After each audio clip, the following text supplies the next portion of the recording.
pemirsa, kembali lagi bersama saya Nung Wisnuharija di acara Breaking News. Berbagai informasi terkini dan terpercaya akan menemani aktivitas Anda pada pagi hari ini. Inilah berita selengkapnya. Pada pertemuan ke-7 mata kuliah Teknik Reportase dan Investigasi Berita membahas tentang materi mengenai landasan hukum etika dalam jurnalisme data dan jurnalisme investigasi. Materi yang pertama adalah landasan hukum jurnalisme. Pada Undang-Undang Nomor 40 Tahun 1999, Pasal 1 dalam undang-undang ini yang dimaksud adalah pasal pertama adalah pers adalah lembaga sosial dan wahana komunikasi melaksanakan kegiatan jurnalistik meliputi mencari, memperoleh, memiliki, yang menyimpan, mengolah, dan menyampaikan informasi baik dalam bentuk tulisan, suara dan gambar, serta data dan grafik maupun dalam bentuk lainnya, dengan menggunakan media cetak, media elektronik, dan segala jenis saluran yang tersedia.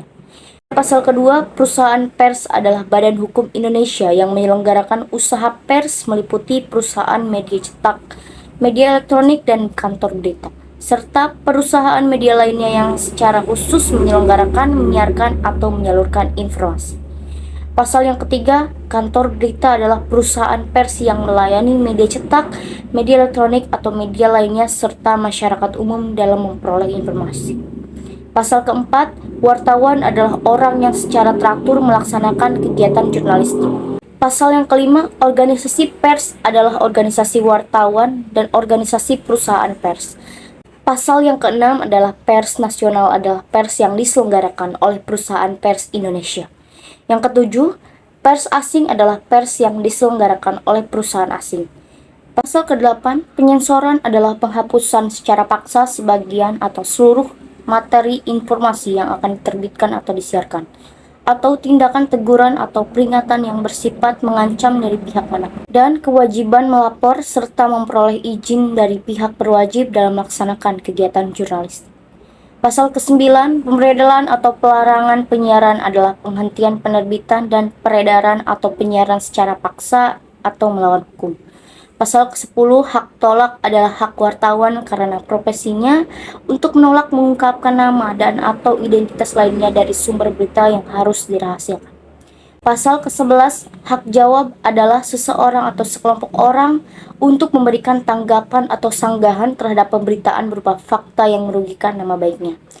Pasal ke-12, hak koreksi adalah hak setiap orang untuk mengoreksi atau membetulkan kekeliruan informasi yang diberitakan oleh pers, baik tentang dirinya maupun tentang orang lain. Pasal ke-13, kewajiban koreksi adalah keharusan melakukan koreksi atau ralat terhadap suatu informasi, data, fakta, opini, atau gambar yang tidak benar yang telah diberitakan oleh pers yang bersangkutan. Pasal ke-14, kode etik jurnalistik adalah himpunan etika profesi kewartawanan. Materi yang kedua adalah etika jurnalisme data. Bagian ini berupaya untuk menjelaskan media sosial sebagai sumber informasi pada posisinya sebagai data yang disebut dengan jurnalisme data. Istilah ini menggambarkan proses jurnalistik berdasarkan pada analisis dan penyaringan set data untuk membuat berita atau news story. Kegiatan jurnalisme data bertumpu pada data. Wartawan mencari bahan berita atau menentukan sudut atau angle berita berdasarkan data yang tersedia. Jurnalisme data merupakan salah satu tren jurnalisme era digital atau jurnalistik online yang muncul berkat kehadiran big data di internet. Jurnalistik data atau jurnalisme data adalah salah satu bentuk pemanfaatan big data dalam proses penulisan berita. Sumber data dapat didapatkan dengan mudah melalui mesin pencari seperti Google yang menyediakan jutaan informasi secara gratis, dapat juga ditemukan melalui media sosial dan platform digital lainnya. Sebagai contoh, program acara viral pada program berita CNN Indonesia yang mengambil video-video viral di YouTube dan dikemas dalam siaran yang menarik. Yang disampaikan oleh pembawa acara dilengkapi dengan berbagai ornamen pendukung yang lebih menarik. Hal yang tidak kalah penting dalam jurnalisme data di samping isi dari berita itu sendiri ialah cara penyampaian berita itu sendiri. Informasi yang didapatkan tidak disiarkan begitu saja seperti pada media sosial. Redaksi memiliki cara yang lebih kreatif dan inovatif menyajikan data berita yang diolah dengan teknologi komputer canggih.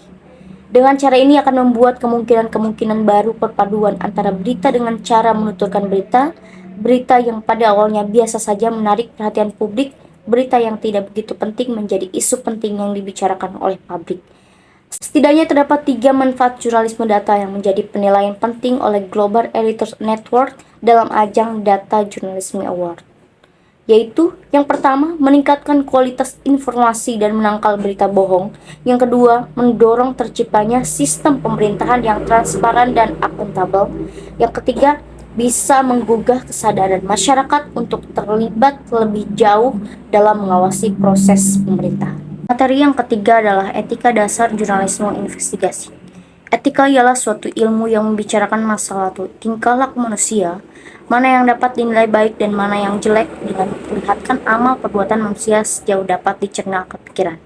Jurnalis adalah sebuah profesi. Sebagai profesi, jurnalis tidak hanya sekedar mengandalkan kemampuan seperti pekerjaan tukang, tetapi jurnalistik juga mengandalkan integritas, kecermatan, dan semangat, juga cara kerjanya yang berbeda dengan tukang, sehingga masyarakat memandang seorang jurnalis atau wartawan sebagai profesional. Wartawan investigasi harus dilandasi dengan motivasi moral. Hal yang dimaksud dalam hal ini adalah dorongan moral wartawan untuk menyampaikan kebenaran yang dianggapnya perlu ditelusuri untuk disampaikan kepada masyarakat. Jurnalis memerlukan kode etik sebagai landasan moral dan etika profesi sebagai pedoman operasional dalam menjaga kepercayaan publik dan menegakkan integritas serta profesionalisme. Jurnalisme investigasi memiliki sejumlah karakteristik, di antaranya yang pertama, jurnalisme investigasi mengandung komponen moral. Komponen moral yang dimaksud dalam hal ini adalah tujuan dari jurnalisme investigasi adalah memberitahu publik bahwa ada pihak-pihak yang berbohong dan menutup kebenaran. Yang kedua, jurnalisme investigasi mengembangkan fakta. Dangerous Project. Jurnalisme investigasi juga dialokasikan dan dicirikan sebagai pekerjaan yang berbahaya. Para wartawan dihadapkan pada sejumlah pihak yang tidak mau urusannya diselidiki, dinilai, dan dilaporkan kepada masyarakat. Yang ketiga, jurnalisme investigasi biasanya meliput sesuatu yang berada di area tersembunyi. Keempat, jurnalisme investigasi utamanya memiliki bidang umum, yakni paper trials, penelusuran dokumen, dan people trials atau penelusuran dan pencarian narasumber. Jurnalisme investigasi tidak menyisakan satu pertanyaan pun dan menjawab pertanyaan satu pun kasus atau peristiwa yang diangkat secara tuntas. Pertanyaan-pertanyaan yang muncul dalam topik akan terjawab dalam jurnalisme investigasi. Meskipun belum tentu sesuai dengan kebenaran hukum, kesimpulannya jurnalisme investigasi adalah produk jurnalistik yang mengungkapkan cerita di balik cerita. Materi yang keempat adalah perbedaan jurnalisme data dan jurnalisme investigasi. Jurnalisme data adalah warisan dua praktik jurnalisme yang lebih tua, infografik dan pelaporan dibantu komputer atau computer assignment reporting atau CAR. Reporting berasal dari kata reported yang berarti membawa pulang sesuatu dari tempat lain. Bila dikaitkan dalam dunia jurnalistik, hal itu menjelaskan seorang wartawan yang membawa laporan kejadian dari sebuah tempat di mana telah terjadi sesuatu. Sementara investigatif berasal dari kata Latin pestigum yang berarti jejak kaki.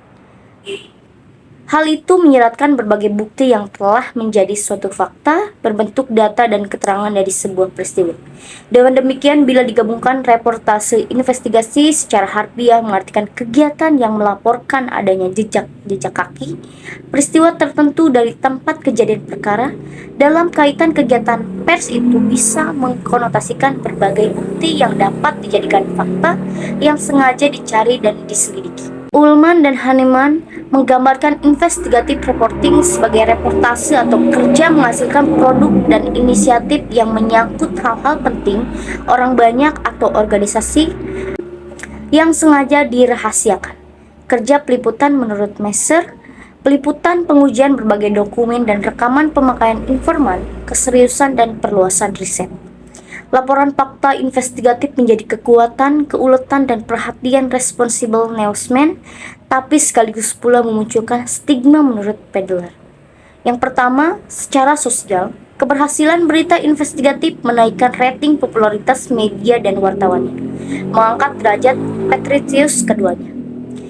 Yang kedua, secara politis. Efek berita investigatif kerap menyentuh hal-hal politis sekaligus pula memunculkan ruang-ruang politis bagi oposisi. Reportase investigatif mengembangkan interpretasi ketika membangun beritanya. Dengan kata lain, kegiatan liputannya sepersis penyelidikan dalam menemukan, mengidentifikasi, menyimpulkan, dan melaporkan kebohongan yang terjadi di masyarakat dan pemerintahan. Liputannya menginvestigasi pelanggaran, kejahatan, skandal yang tersembunyi atau sengaja disembunyikan. Pada titik tertentu, wartawan investigatif berbeda dibanding dengan wartawan harian atau beat reporter. Inisiatif investigatif tidak menunggu masalah atau peristiwa diberitakan, tapi justru memunculkan masalah, sesuatu atau berita baru. Wartawan reguler mencari dan menghasilkan beberapa berita sehari, mengejar informasi agar disiarkan lebih cepat daripada saingan. Wartawan harian menjalin hubungan ke sebanyak mungkin pejabat sumber berita. Reporter harian melaporkan yang terjadi atau diumumkan. Wartawan investigasi membutuhkan waktu lebih lama lagi saat mengungkapkan isu. Wartawan investigatif lebih selektif, skeptis dan kritis pada berita resmi, mengkritisi tiap pendapat, catatan dan bocoran informasi resmi, tidak segera percaya. Wartawan investigatif mengungkap mengapa sesuatu terjadi, diumumkan atau terjadi lagi. Pada setiap langkah liputannya, wartawan investigatif memiliki kecerewetan yang demikian tinggi terhadap berbagai hal yang ditemui. Setiap informasi diperiksa dan diperiksa kembali melalui berbagai sumber yang dapat dipercaya. Ia harus mendapatkan keyakinan bahwa sumber informasinya tidak mempunyai kepentingan pribadi, tidak menyatakan kesediaan. Ketika menyatakan kesediaan atau keterbukaannya dalam memberi keterangan, ia pun harus siap melindungi kerahasiaan sumber informasi jika diperlukan. Itu saja informasi yang dapat saya sampaikan pada kesempatan kali ini. Saya Nung Esun Harija, pamit undur diri. Selamat pagi dan sampai jumpa.